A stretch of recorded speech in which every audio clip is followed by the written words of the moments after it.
Hello students, how are you all? I hope that you all are doing good. So children, in this session today we would be discussing about the Shakespeare, one of the another literary creation, that is Macbeth. So Macbeth is a creation which you might have heard about. So children, I believe that for this discussion onwards you are going to read the Macbeth, as well as you are going to get deep insight into creation of Shakespeare, that is Macbeth.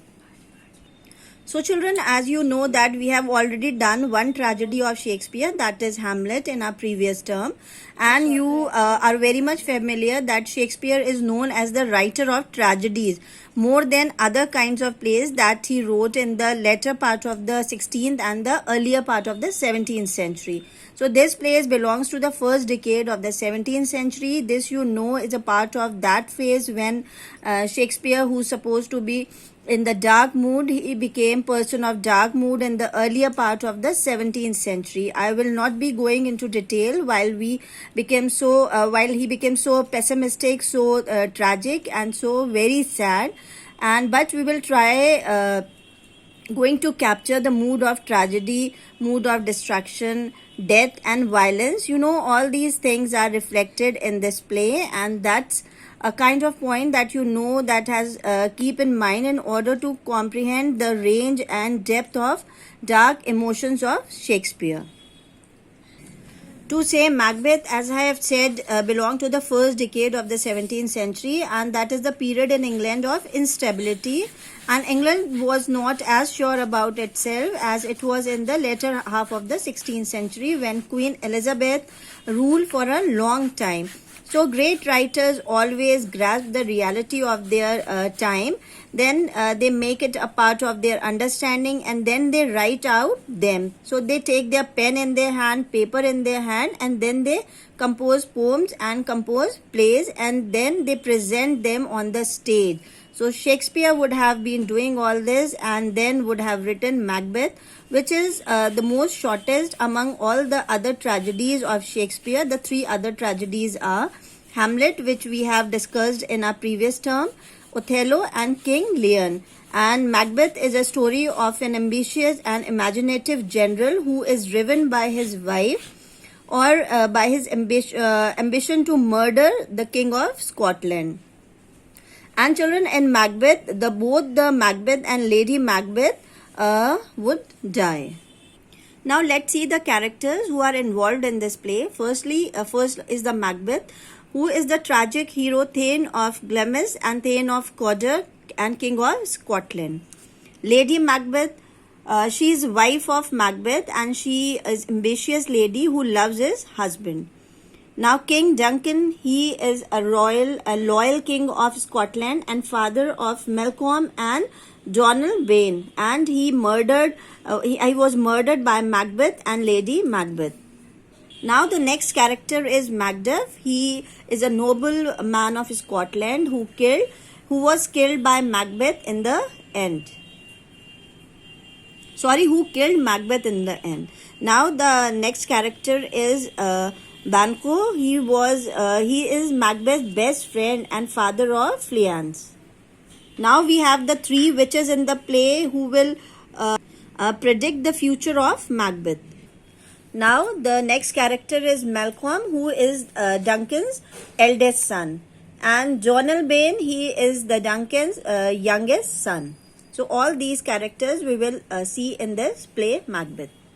Now in this play, children, we will see that the witches are making the prediction. Proficiency means these are the predictions which the witches means the ladies with black magical power, and they make the prophecies which means prediction. Now Shakespeare published Macbeth in 1606, and it tells the tale of Macbeth and his wife lust for power. This lust for power destroyed their body and mind. The play begins after Macbeth and Banquo defeated the Norwegian king on Scotland. And when the two brave generals defeated the enemy, and while they were returning, they met three witches when they were crossing a field, and these witches proclaimed Macbeth, and they greeted Macbeth as the chieftain of Cawdor and the future king of Scotland. And these witches told Banquo also that he will be the father of the future king. He will not become the king himself, but he will become the father of the king. Now Macbeth widows them with questions, but they refuse to tell any more, and they vanishes. And Macbeth and Banquo treat their prophecies doubtful until some of the king's Duncan men came to thank the two generals for their victories in battle, and told Macbeth that he has indeed been named Thane of Cawdor, as the previous king was murdered by him, as he has betrayed the king of Scotland. Now they were convinced that one day he would be the king of Scotland, but his friend Banquo thought these witches to be evil spirits, and so they can harm them afterwards. Now here Lady Macbeth provokes her husband, and Malcolm Duncan's son, who was Duncan's son, narrated how the enemy Thane Cawdor died. He has confessed his crime of treachery, expressed regret, and begged for forgiveness also. How he begged for forgiveness, and then he died a dignified death. He was just narrating all these things to his father. Duncan said, "One cannot read a man's mind by looking at the face. I had trusted the old Thane of Cawdor." Now, then Macbeth, Banquo, Ross, and Angus entered the room. Duncan embraced, means hugged the heroes, and praised Macbeth. Why he praised Macbeth? Because he has killed the Thane of Cawdor. Particularly said, "Your act of bravery was not great, then that no reward could be enough. I have no words to express my delight," means my happiness towards you, as you have killed me, as you had killed my enemy, and I am very happy.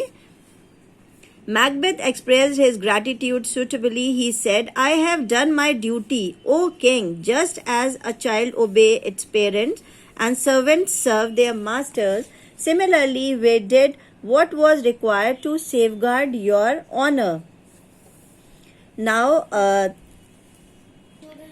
Macbeth wrote a letter to Lady Macbeth informing her the king's arrival, and also of the witches' prediction regarding his future. So now Lady Macbeth was a very ambitious woman. She was excited at the last prediction of the witches, but she knew that her husband very well. Macbeth was too kind-hearted to kill the old king. He will not kill the king. Therefore, she decided to take the responsibility herself to murder the king. She decided to murder the king herself. Now, Lady Macbeth seemed very confident, as she desires the kingship for his husband and wanted to kill the king. That was the very night that she wanted to kill the king. The same night she wanted to kill the king. So children, that's all for this video, and the remaining part of the play I will be explaining in my next video. Thank you.